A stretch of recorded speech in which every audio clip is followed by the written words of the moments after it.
that shutdowns happen, but are you taking advantage of the opportunity to learn from them afterwards? In the military, we have these things called an AAR, an after action review. We used to do them for everything. I literally did an AAR about a PowerPoint presentation one time, but that's beside the point.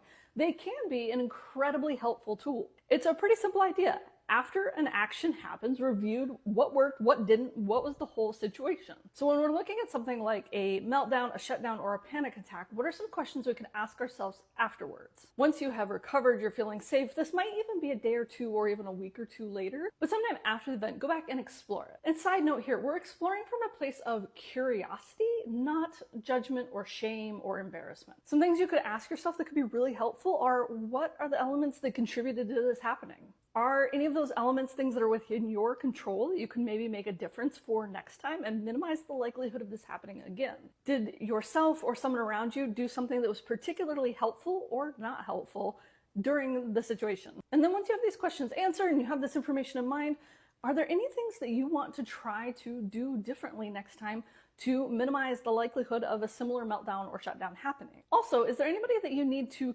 communicate with, whether that's setting a boundary or whether that's asking them for a new or different way to support you? You can also do these AARs when good things happen. So let's say you went to a work conference and you notoriously have problems of struggling through work conferences, and this time it went pretty great and you felt pretty balanced the whole time. What did you do differently this time that helped it be such a good experience? So an example of all of this from my own life is I used to struggle with panic attacks a lot.